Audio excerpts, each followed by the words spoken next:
Well, a very good afternoon, evening, depending on where you are in the world. My name is Adrian Reed, and I'm really pleased that you've tuned in for this panel webinar on a topic that I'm sure will be dear to many of our hearts: digital business analysis. It's really interesting. When we were talking about running this as a session, shortly after, or at about the same time, there was a report released by IIBA about digital and the business analysis role. And it seems to be a topic that's resonating with many, many people. So it seems such an excellent time to be discussing whether business analysis is different in a digital context. And I know many of you have submitted questions in advance. This will be largely a question and answer panel, although the presenters do have some thoughts prepared in advance. We'll cover as many of your questions as we can, so do type Q&A in. We'll take as many live questions as we can towards the end as well. I'm really pleased to say that I'm joined today by an expert panel. Firstly, we have Bindu Channaveerappa. I knew I'd get that wrong, Bindu, when I did it live, so apologies for that. Stumbled on your surname there. And I've had the pleasure of knowing Bindu for a number of years now. She's a very talented business analysis consultant, and is also the London Communities Director for IIBA UK. She's very enthusiastic, one of the most enthusiastic BAs I've ever had the pleasure of meeting, and is also an IIBA exam writer and currently contributing towards the cybersecurity BA certification with IIBA International.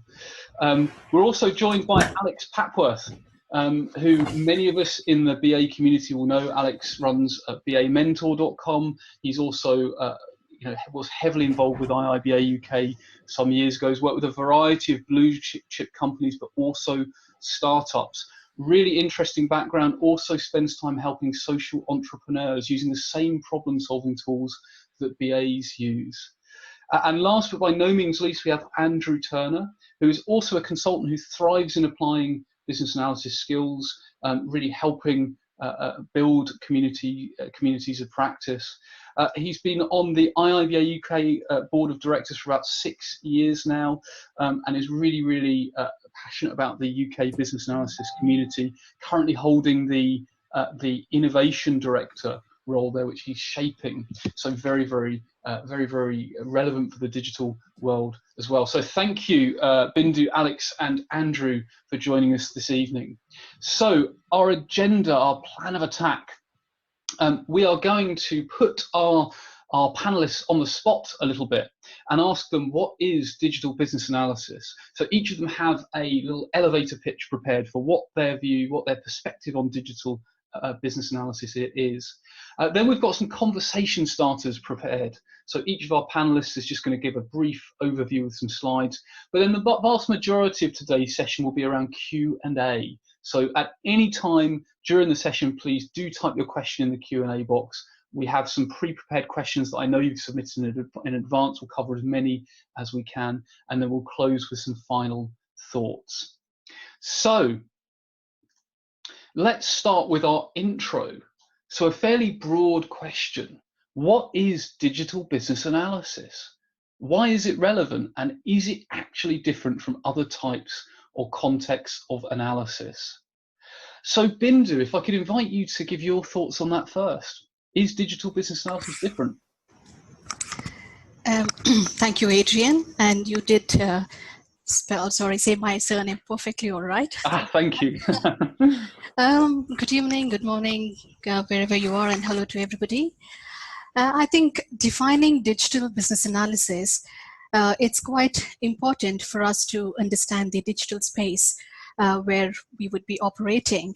And I think it's also the buzzword of digital transformation these days, which is kind of creating curiosity and I think at the same time some confusion as well, as every organization is trying to define this in their own context. So whether it is enhancing the customer experience or a technology upgrade, or even the organization-wide integration programs are called digital transformation. So nonetheless, in all these cases, if you actually look at the common factor, that's the technology which is actually driving this wave of transformation. Today, technology has progressed so much that organizations are being compelled to kind of rethink their existing operating model and go creative to see if there are better ways to fulfill customer needs. And in fact, this is very much evident in startups. And today, many of the startups are existing because they chose to respond to the gap in customer journey. And this has become possible because of technology, whether it's the internet, the apps, or AI, robotics, engineering. It could be any of these. Because of the technology, what we have, we are able to see this change. There was a time when automation, it was all about the repetitive tasks, automating those manual tasks. But today, we see robots performing many of these jobs, especially at the front office. Robots are used to greet and serve customers at the front office using many technology, one being facial recognition to see who the customer is and verify. Healthcare is very much dependent on the virtual reality. And I think today we are in a space where we can initiate a transaction at one touch point and complete it on completely in another location, another touch point. So it's all about understanding. It's not only understanding customers, but also trying to predict what they need and support. And I think this ongoing, highly responsive learning from the predictions is what we are actually trying to go forward. And to bring all this together, the people, the business process, technology, the data analysis, and make value out of it, requires a wider landscape than what we currently have. And I think that's exactly where we business analysts or the digital business analysis space is all about. So we need business analysts who can contribute to this enhanced landscape with our existing core capabilities, but also with an enhanced skill set. Thank you. Fantastic. So a wider sphere of possibility for us to use our existing competencies and even more beyond. So fantastic. Thank you, Bindu. Alex, how would you respond to this question? What is digital business analysis? Thank you, Adrian. Good morning, good afternoon, good evening, everyone. And thanks for the opportunity to sort of share my views on digital business analysis. So I'm going to keep it fairly short. Famous last words, but I will try and keep it fairly short, because digital can cover quite a lot of ground. So I'm going to refer to the aspect of digital that's might be, in my experience, that's been most important and most impactful in my working life, which is, strangely enough, not much to do with technology. My experience in digital and digital transformation and the change that's been made to me is, I guess, firstly, just to quickly say the drivers behind this commercially and economically. Bindu touched on startups and competition, and it's really about existing companies finding out they need to work in a much more competitive and more effective way. The ways of working that we've adopted and taken as given as the right ways to do things in the past century really are starting to creak at the seams and starting to get in the way of companies being effective and successful, and ultimately causing companies to fail or fall behind as the sort of startups take over and eat their lunch. So the piece of this that most interests me is the ways of working I was referring to, and how we operate in this new environment as individuals. And it's quite sort of liberating and also unsettling, because in the companies that have really taken this to heart and sort of changed their DNA, or even just started off in this way of working, have lost to some extent things like role titles, and given people the opportunity to contribute playing to their strengths, rather than necessarily fitting into a very sort of something of a box, the business analyst box. So I'll talk more about that in a moment. But what I would call out is just the fact that the skill set you have, business analysis, is very valuable and useful in this sort of new world. But the role title is less so, Yes. and that's something I'm going to cover in a moment around that. So I guess, what does it mean to be a digital business? What is digital business analysis? Really bringing your strengths and passions to the fore, very much bringing yourself and the strengths you have, the individual you are, to work, and utilising those. And in the organisations which have really taken this to heart and recognised the need to change the ways of working, that's what I experience. And it's not necessarily true in all digital initiatives, but I think it will be increasingly the case, and something I would highly advocate and recommend as one of the most significant benefits of moving into this domain. Fantastic, thanks, Alex. So we've got a broader set of demands and changing of ways of working, building on our core competencies, and the role title being less important. So fantastic, thanks, Alex. And last but by no means least, Andrew, how would you respond to the question, what is digital business analysis and why is it relevant? Thank you, Adrian, and good evening, everybody. Now, I've taken this question in a slightly different direction than Alex and Bindu have. Excellent. So when I look at the term digital BA, my focus is drawn to the word digital. We know what the word digital means, but that doesn't exactly or directly translate into the term digital BA. To see what I mean, take the opposite of digital. So consider what an analog BA would do. In my mind, I see an artisan type character, clipboard in hand, talking to people, putting together processes with post-it notes, drawing things on flip charts, working in a world devoid of technology. But that world is just so small. Even in a people-oriented function like HR, there are many supporting technologies. And the same is true for mechanical industries like farming, where Internet of Things devices are just becoming pervasive. So I can't conceive anywhere that technology does not influence the way that things are done. So our analog BA is a rare breed in a shrinking world.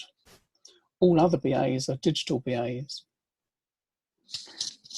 Fantastic, thanks, Andrew, and quite an interesting perspective on that actually we're all digital, whether or not we've necessarily realised it. So interesting to combine those three views, and I'm sure we'll get some interesting conversations and questions off the back of that. So I know that you have all prepared some slightly more detailed conversation starters.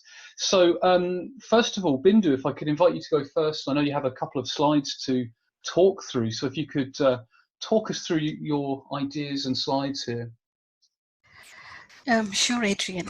I think for me, this transition happened from a personal experience, more than a transition, thinking about this space, because I was working on a project relating to cybersecurity incident, and it was to implement a security control.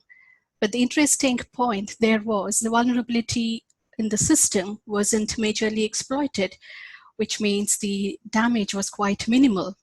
So it wasn't really affecting the organization in a big way, and hence it was a very low priority for the organization, come from the senior management till even the team who were working on this particular project were oblivious for the risk and the impact.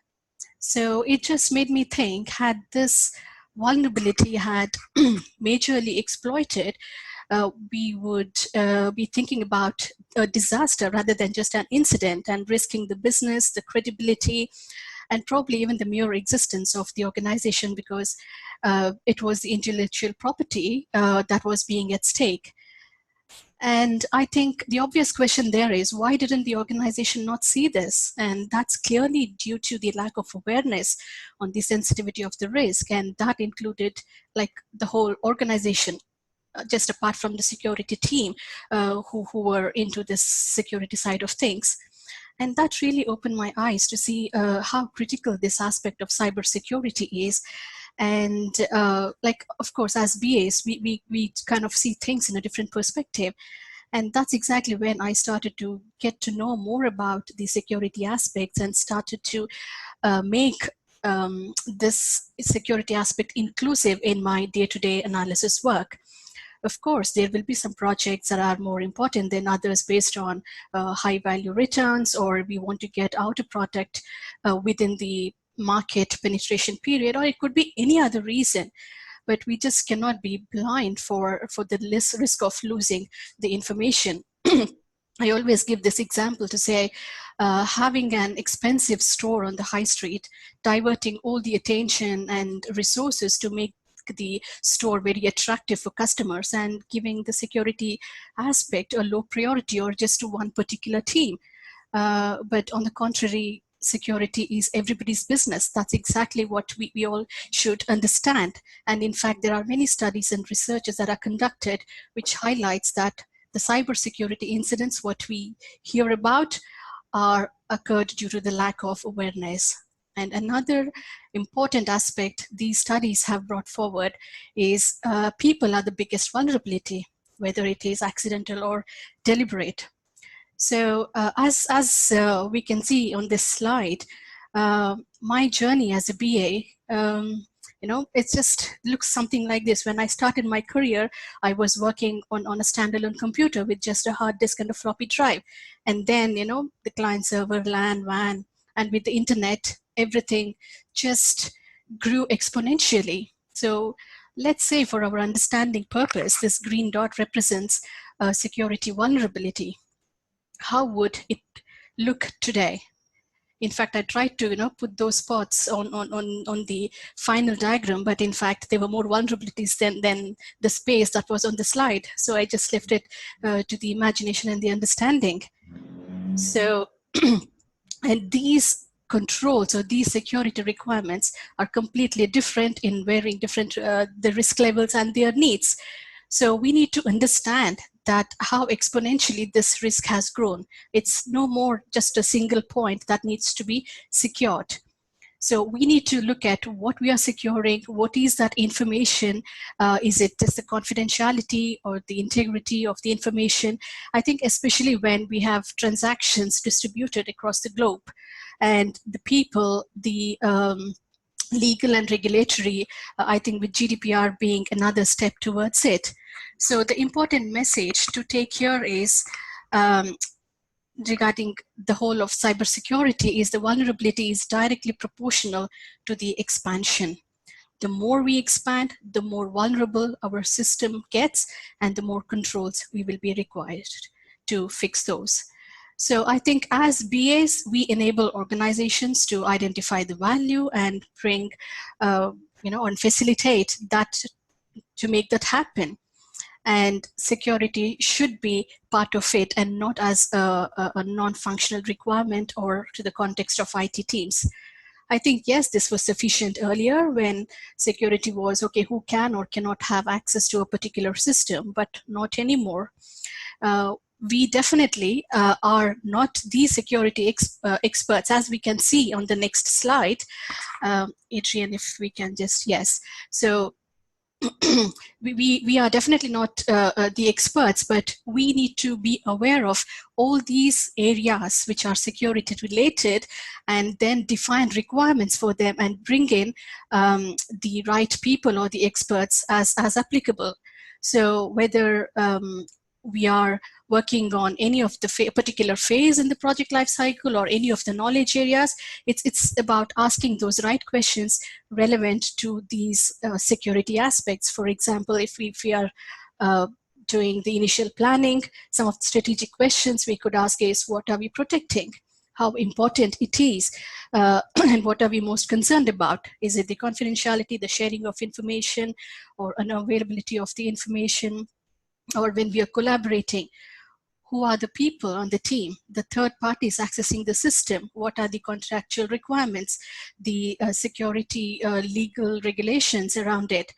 So it could be any of these, like for solution evaluation, what are the industry trends? What are the other controls available? So though we don't get into the details of all of these expert areas, but in terms of security as part of the analysis, we need to be kind of aware of these areas and try to extend the analysis into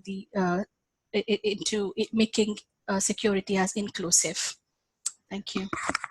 Fantastic, thanks Bindu. That's a really illuminating perspective there, and one of the many things that stuck with me was, as you were saying, as we expand we get more vulnerability. and actually it's for all of us to ask those probing questions about what are we protecting, what are we worried about, what are the risks. So fantastic, thank you very much, Bindu. So Alex, if I could invite you to go next, and I'll just move on to your slides. Great, thank you, Adrian. So I've titled this the digital, in brackets, transformation opportunity. I guess, speaking to my recent experiences, it's been under a digital transformation program. So that's what I'm highlighting here. So I'm going to revisit some of the points and jump around a little bit to sort of highlight some of the key messages, I think, which are relevant here from my recent experiences. And I'll tell my story and towards the end as well. But I wanted to start with saying, well, what is digital business analysis? So series of questions and answers here. When people say, what do business analysts do? I usually, if I'm being a bit lazy, I just say, well, they just safeguard the business return on investment. That's it. Could probably cover what project managers do as well, to be honest with you. But it sort of feels true at a highest level, and is a way of getting a quick answer to that question. And I think it's broadly about right in my view. So you might ask the question, well, what do digital business analysts do? Well, what is a digital business analyst? And in my opinion, you can do exactly the same thing. Many of the same skills that you have are very applicable. Certainly that mindset of focusing on the business return on investment. Again, that sort of safeguarding the business investment. That if that's really what you feel you're doing, ultimately, a lot of the skills you apply are very relevant. But there are different skills. There are new tools to put into your toolbox, which you might touch on briefly as well. If we've taken up all the opportunities of digital transformation. So in some ways it's, do a very similar job, but actually enjoy the benefits of perhaps more of a genuine customer focus, picking up user experience skill set, whether that's you applying that or perhaps working with individuals who have that expertise. So it delivers the same outcome. You have the same sort of purpose in life, but there are different skills you can employ to be effective. But the difference I hinted at earlier, and this is where an organisation is really be truly transformational, is recognising to respond to that competitive challenge, that existential risk. And I am talking about typically companies that are legacy companies that have been around for a long period of time, who have a certain way of working, and have discovered that actually gets in their way of being successful, being quick to respond, quick to identify and actually understand their customer needs, and ultimately stay ahead of the competition by actually focusing on their customer exclusively. They recognise that some of the changes are quite fundamental in the way they operate, and not just about picking up Agile, for example, and digitising all their existing channels and operations. So in that new environment for a company that's really taken on, you have an opportunity to find your place. So if I talk about that for a moment, Adrian, if you want to flip to the next slide. I've been blogging on Medium in the last few weeks, just started blogging on there, and just sharing my sort of diary of digital transformation. So please do go and have a look at that and look up my name, and you'll find some of the recent blogs. And frankly, just writing down what's been on my mind that week. And in this particular week, I thought I would write about role titles and how things work in a digital environment, and how things perhaps sometimes can be a little frustrating in our working life, which then leads to the new opportunities that are you can identify in a company that's sort of digitally transformed or transforming. So a simple diagram. So I've just drawn a few boxes here. Here's Alex Papworth, top left box there. That's what I look like. That's my area of expertise. The key one is the business analyst in the bottom right there. May not be entirely accurate, but hopefully sends a message. And what I'm trying to say here is I am not Alex Papworth is not a business analyst. I'm not defined by the business analyst role. I have a wide variety of interests and expertise. And there's a pretty big overlap with the business analyst role, which is why I'm doing it, because it feels like it's a pretty comfortable place for me to be. But it's not a perfect match. So if we look into this a little bit further, you'll discover where there's stuff that the business analyst should be doing. And if I'm honest with you, the business analyst role is in the eyes of the beholder anyway. So some organizations change that definition themselves, have different expectations. But ignoring that for a moment, there's some stuff in there that I can't do. So there's some stuff I've marked in red, like I can't actually do this. Just it's not within my skill set. There's some in the green that I could do, but I don't actually want to. It just doesn't interest me. It doesn't motivate me. It's just some aspects of the role that perhaps you're, in quotes, supposed to do, but just doesn't really float my boat. So that's not great either. I'm not going to do a particularly great job of it if I'm not really motivated by it. Then you've got some stuff here, again in this sort of grey, can do this if I can get on with my colleagues and no one is looking. So that's the sort of stuff where you enjoy doing this. It's not officially part of the business analyst role, but maybe if no one's looking, you've got a good relationship with your PM or your peers.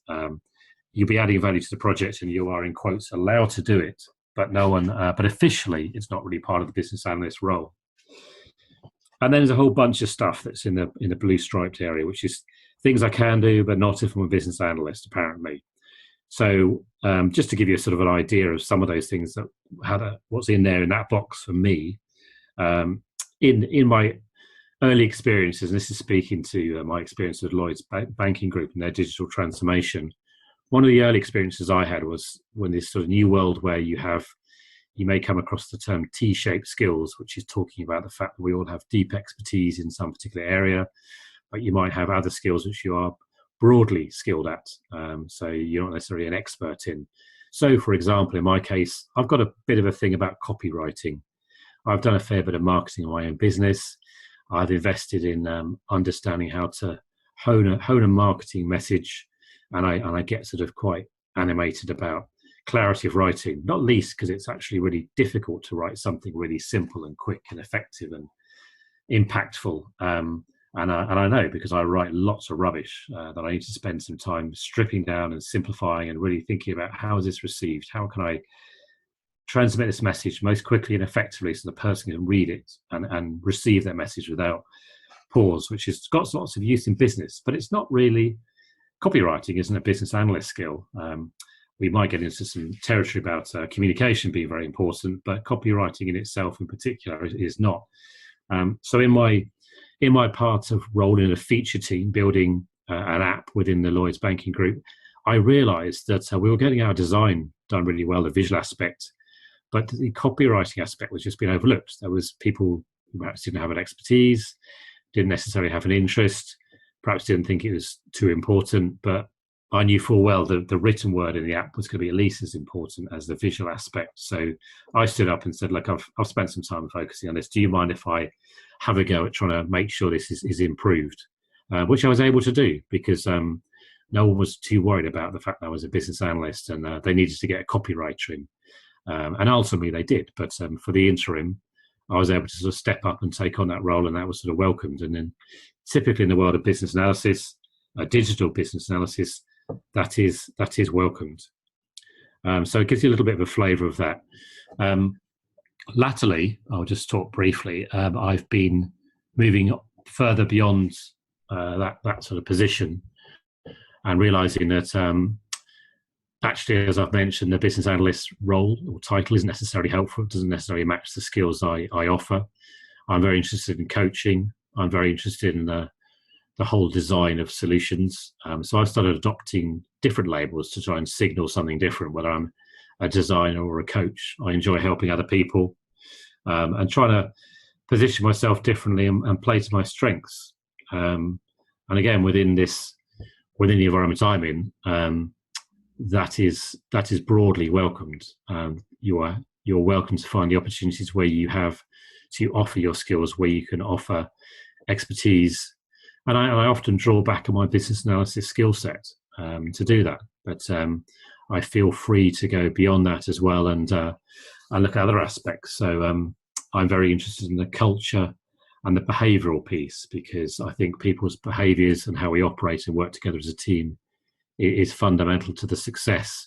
So I've actually been learning and educating myself on that front around psychological safety, around how we can work together and be honest and take risks together, which is a really sort of fundamental underpinning piece of business analysis. But it's it's somewhat beyond the normal BA skill set, perhaps. Some would argue perhaps not. But I've been free to do that because that's leading towards delivering a solution to helping the organisation be more effective in this new world, and complete that digital transformation, including the cultural piece of it. So I've probably gone on a bit long, Adrian. If you want to go to the last slide, and I'll just sort of try and wrap up and give some hints. So I'm trying to give you guys a hint, really, as to what we're all different. We all have a different set of interests and different set of skills. But I'm just going to hint at a couple of areas so that you might be interested in.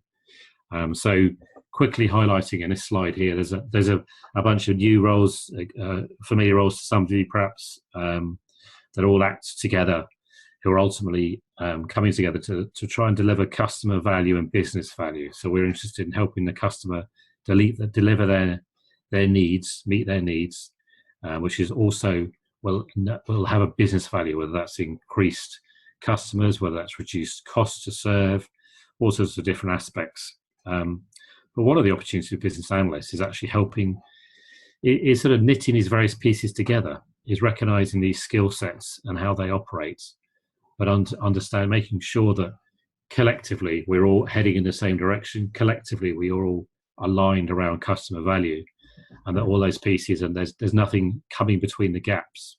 That often happens when people are sort of deep specialists. There is a risk they lose sight of certain aspects because they are focused on their specialism. And business analysts are often, in some ways, not specialists. In my experience, they're often one of our strengths is seeing the bigger picture and bringing all these pieces together.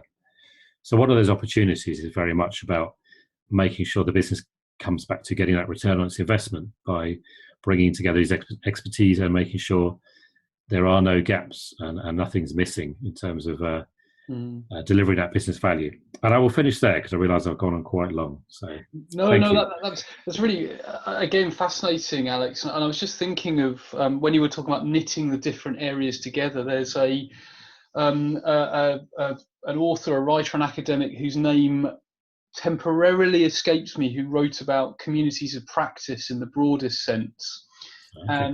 And there was an expression I'm sure he used, which was a constellation of communities, and he talked about learning at the edges of communities, and that sort of really resonated with me when I've read it, and it stuck. And so seeing that slide in front of you and hear you describe that, it's like, okay, yes, we're a BA.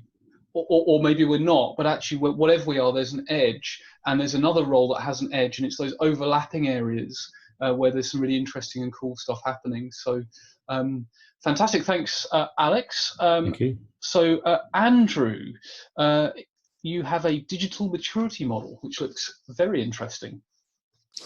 Thank you, Adrian. Now, to consider the digital BA role, I'll first expand upon the notion of digital in a business context. So one way to understand digital is to look at digital maturity models.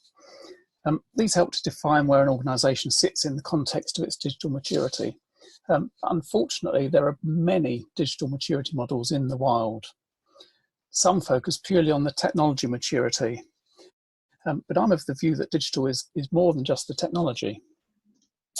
As an example, a level 3 on the maturity model shown, optimizing, would equate to a company that focuses on customer outcomes, has connected its business objectives to relevant key performance indicators, is proactive in monitoring its performance, and continually seeks to optimize what it delivers and how it delivers it. But then the evolution up to a level 5 would involve additional things like moving towards a one-to-one conversation with the customer, blending the offline and the online interactions, and leveraging insights about the customer across all the interaction points. So in many ways, the company becomes a friend of the customer. The customer chooses the company whose values match their own, and then the company works to form an ongoing relationship. Intelligent systems underpin the movement up the digital maturity scale. The ultimate level of digital maturity that I've shown is the singularity at number 10. Now, for those that don't know, the singularity is the point at which computer intelligence will outstrip human intelligence. Even the most optimistic experts consider the singularity to be at least 25 years away. But until then, the digital BA will have increasing support from intelligent systems in their work, and there will be much work in developing those systems. One word of advice, though, on this piece is that beyond the singularity, we'll all have to develop skills in communicating with our digital superiors, those robots who will supervise us in that world. Next slide, please, Adrian. Now, I've spent most of my career working in the insurance sector. On the left, paper files, they were used when I first started, and they were still used in the London market until quite recently. From a BA perspective, the skills in those days when we worked with paper files involved things like process improvement, data analysis, competitor analysis, and marketing. Digital BA skills became evident when computer systems were introduced. At that time, BAs would still perform much the same role, but also would need skills focused on user interface design and rules definition. It's a slight evolution of the skill set.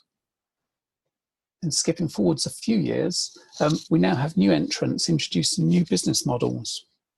So take Larka as an example. It's crowd-based insurance.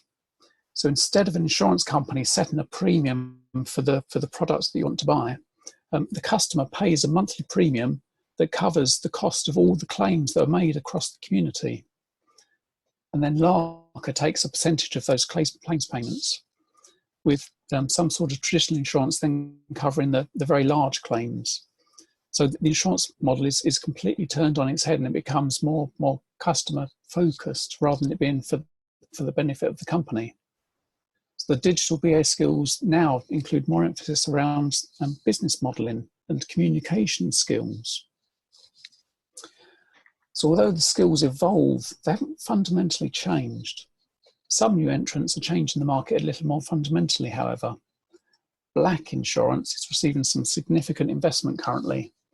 They've built a platform to offer insurance via syndicates, like the Lloyd's of London market, but using blockchain technology.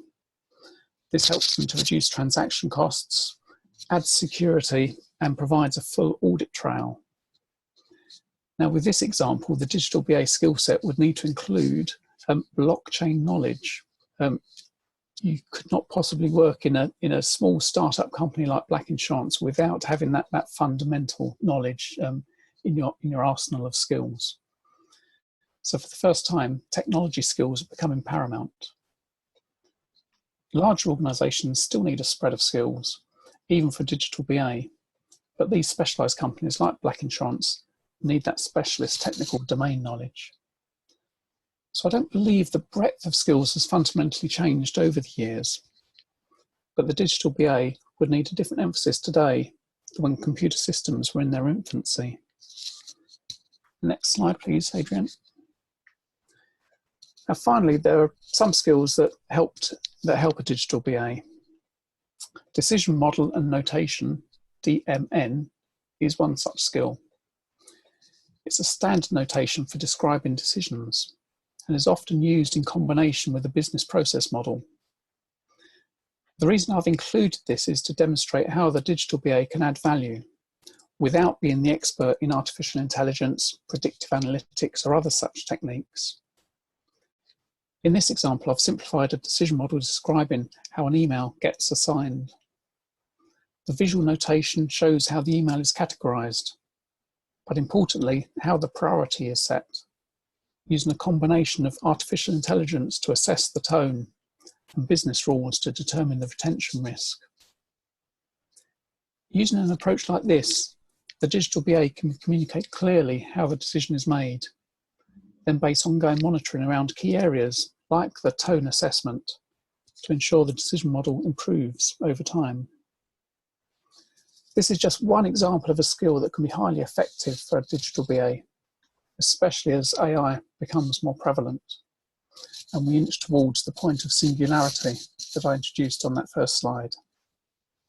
Thank you. Okay, fantastic. Thank you. Thanks there, Andrew. And another really useful and interesting perspective. So we've got three complementary but also different perspectives on digital business analysis there. Very helpfully, by the way, I was earlier talking about someone who wrote about communities of practice, and I'd temporarily forgotten the name. Somebody has kindly reminded me in the chat that it was Etienne Wenger. So I'm pretty sure that was an Etienne Wenger quote, although I couldn't off the top of my head tell you which paper it's from. So we are now moving to the Q&A. We have tons of pre-submitted questions. We'll also get through as many live questions as we can as well. So I'm going to take a pre-submitted question first, and I'm going to actually put it to all of you in turn.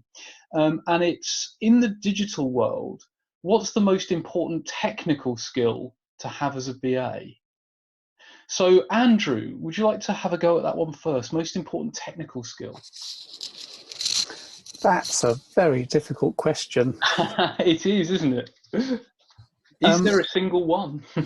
I don't believe there is a single technical skill that is above any of the others. I think it just depends on the context. So it depends on your environment as to kind of which kind of technologies are most prevalent.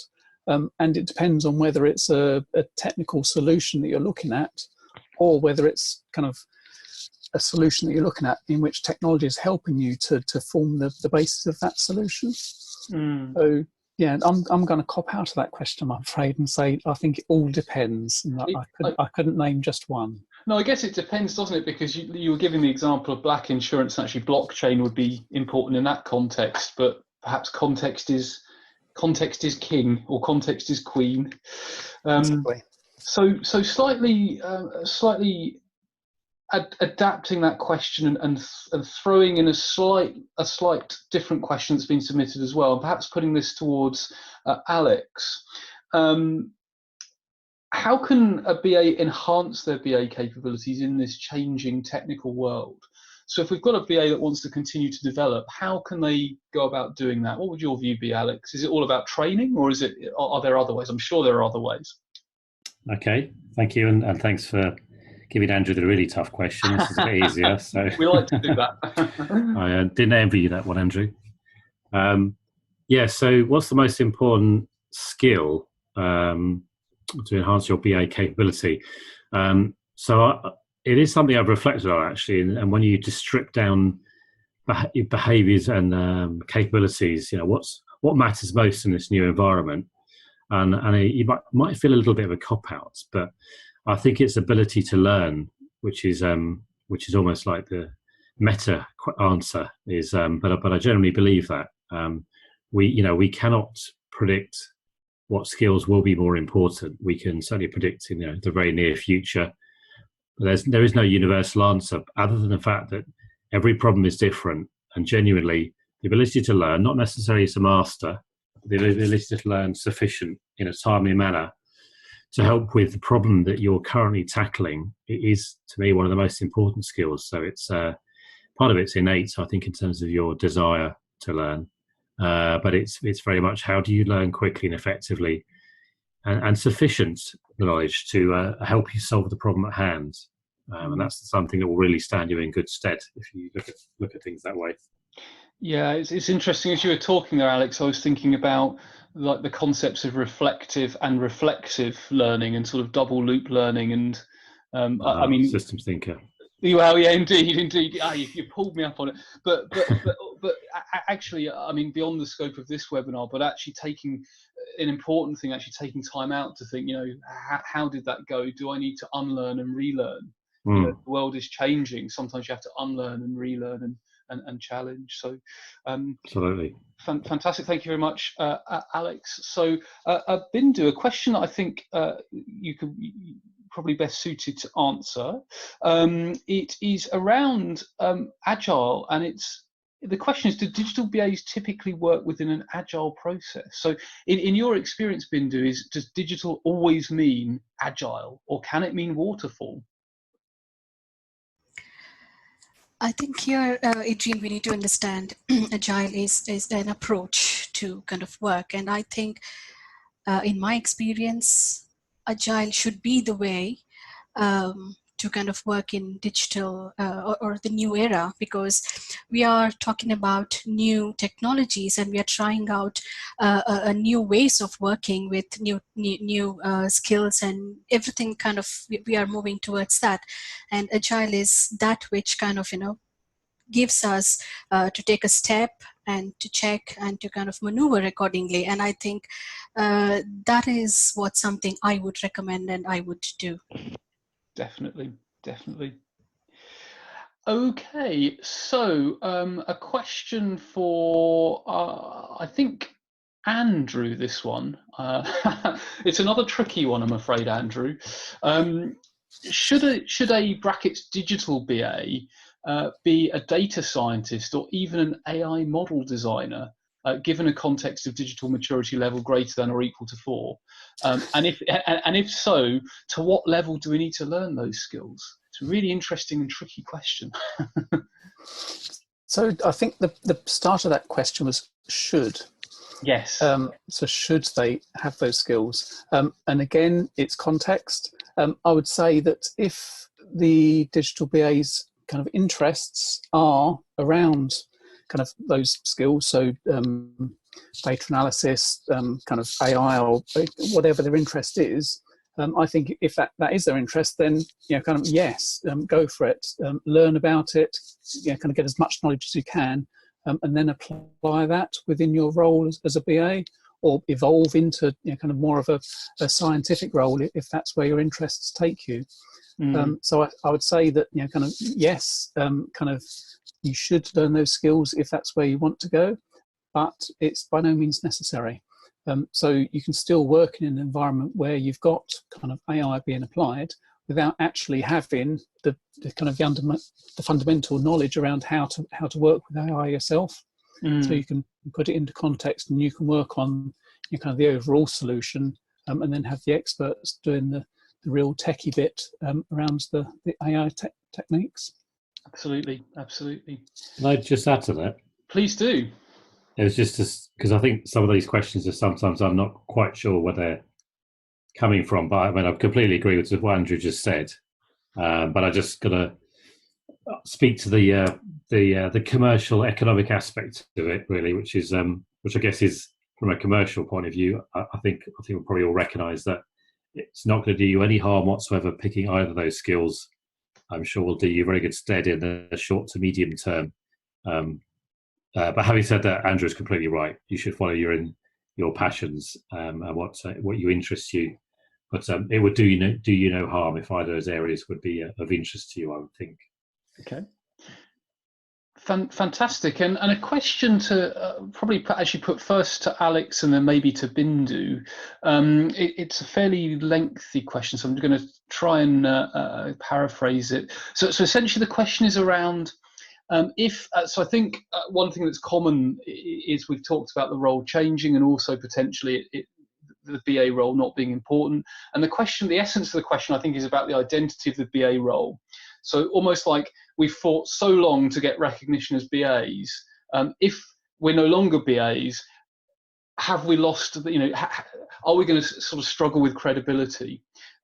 What's your view on that, Alex? If we lose the BA badge, do we lose something? Do we lose credibility, or do we keep the BA badge?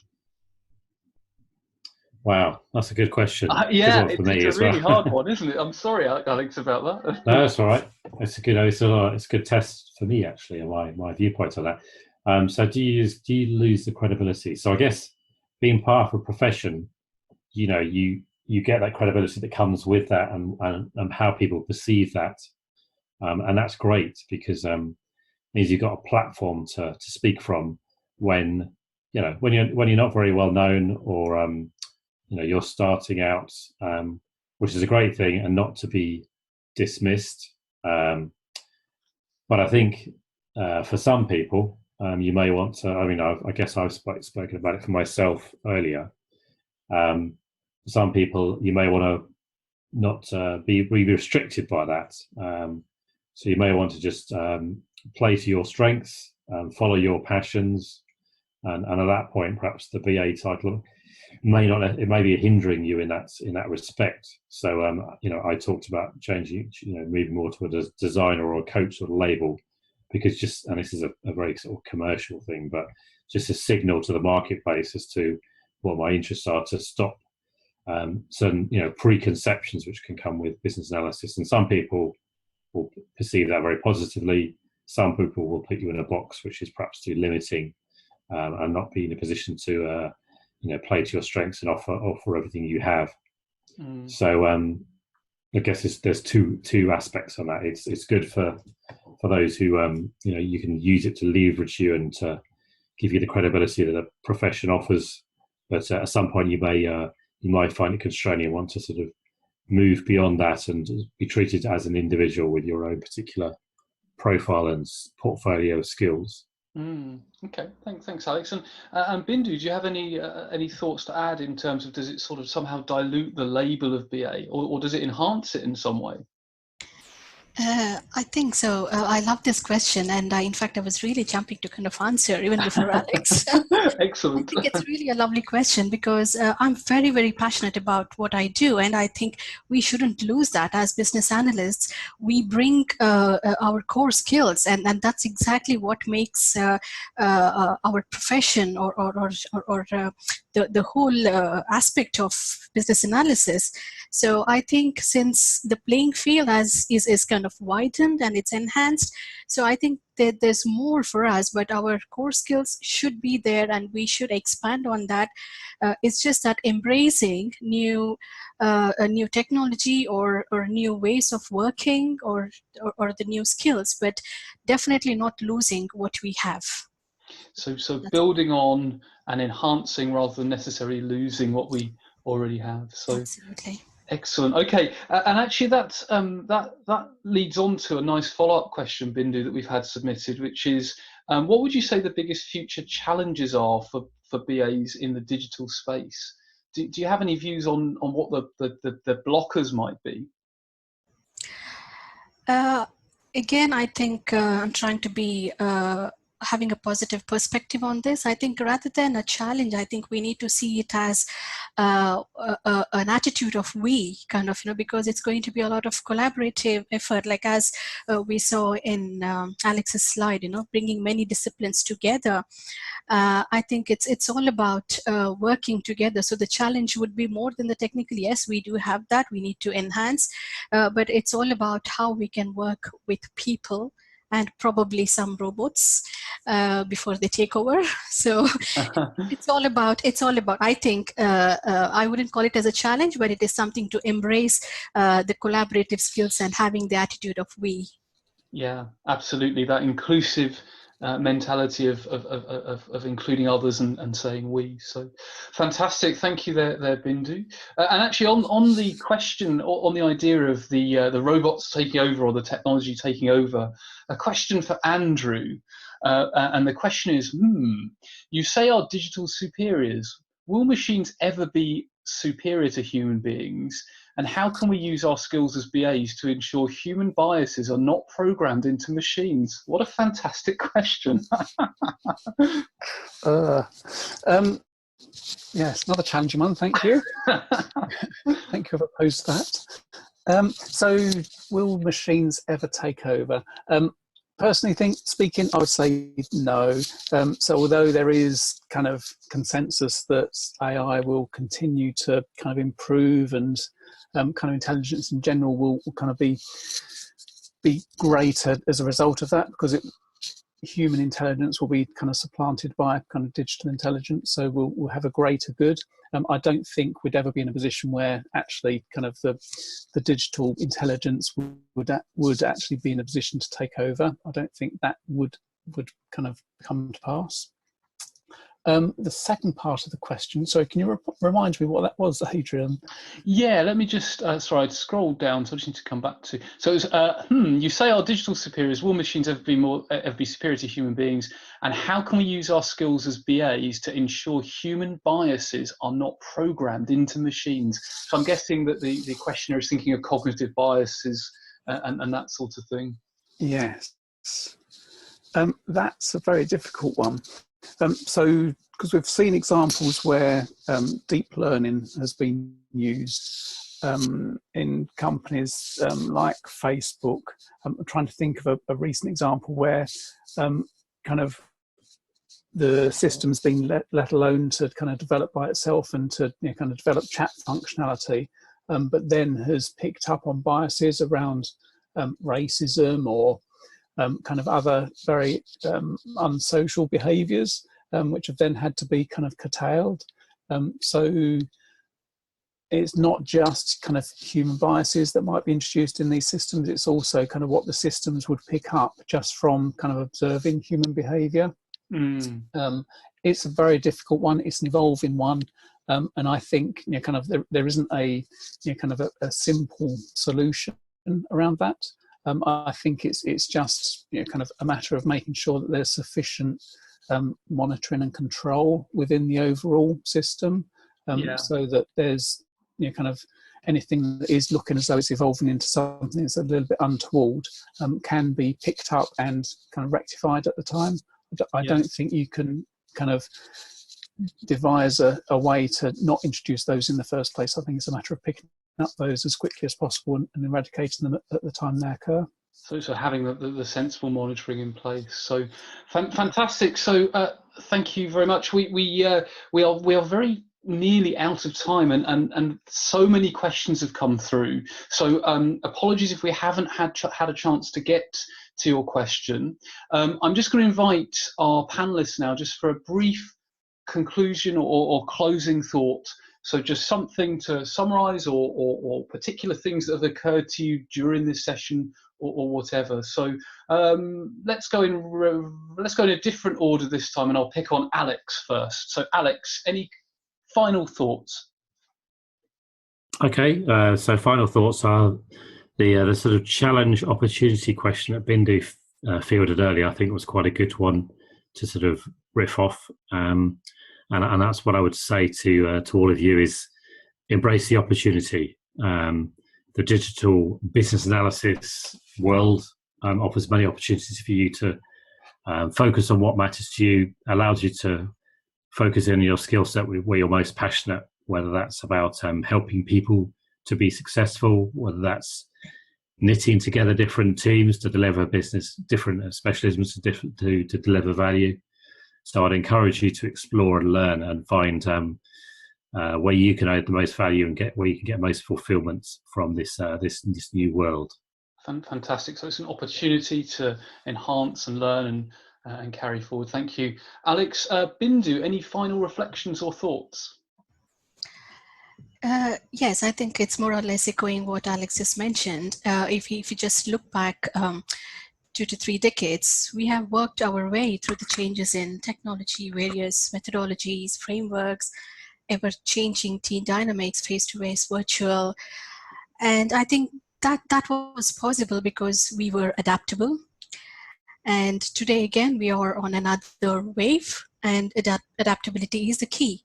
Along with the core skills, I think we need to enhance the specialized skills and yes, have the attitude of we, as I said. Definitely, attitude of we, that adaptability, really looking at our own external environment as we'd expect a business to. So applying that sort of analytical thinking to our careers as well, and being inclusive. So fantastic. Thank you, Bindu. And Andrew, any final reflections? Well, I really concur with what Alex and Bindu have concluded there. These are exciting times for business analysis in general. Digital business analysis in particular, as new technologies are becoming more prevalent. So I would just say, kind of reach out and grasp what interests you. This is a very exciting and evolving environment. So you kind of look at where your strengths are, look at where your interests are, and just go out and take the opportunities that are out there. Fantastic. Take those opportunities. Excellent. Well, thank you all. And incidentally, if you are listening live and we haven't been able to get to your question, or even if you're listening to the recording and you want to discuss this further, I know that we're all on LinkedIn and Twitter, so I'm sure many of us will be happy for you to tweet or LinkedIn, but also remember there are some great LinkedIn community groups like the International Institute for Business Analysis LinkedIn group, and particularly the IIBA UK chapter LinkedIn group, which I know all of us hang out in. So, we can always keep the conversation going there as well. So the final thing for me to say is a massive thank you to Bindu, to Alex and Andrew for tuning in on certainly what here in the UK is a very hot summer's evening. So much insight and a really exciting positive message that's coming through for us as business analysts. So thank you for taking time out to share your expertise with the wider BA community. Also a massive thank you to everyone who has attended live or indeed has listened to the recording. Do keep an eye out for our next webinar. As a reminder, the idea behind these BA community webinars was really to talk about topics that perhaps aren't always talked about in the same way elsewhere. So rather than just perhaps having a webinar about techniques, it's to really create conversations, and I hope you're finding them interesting and enjoyable. Tomorrow you will get a short survey that you'll have the opportunity on that survey to say if there are any topics that you particularly want to hear about. If there are, please do let us know, because if we can get someone to speak about that topic, we will get someone. And equally, if you've got ideas about stuff you want to speak about, feel free to drop me a line and we can talk about that some more. So a massive thank you to everyone for attending. Thank you very much, Bindu, Alex and Andrew. Enjoy the rest of your day, everyone, and hope to catch up with you all again soon.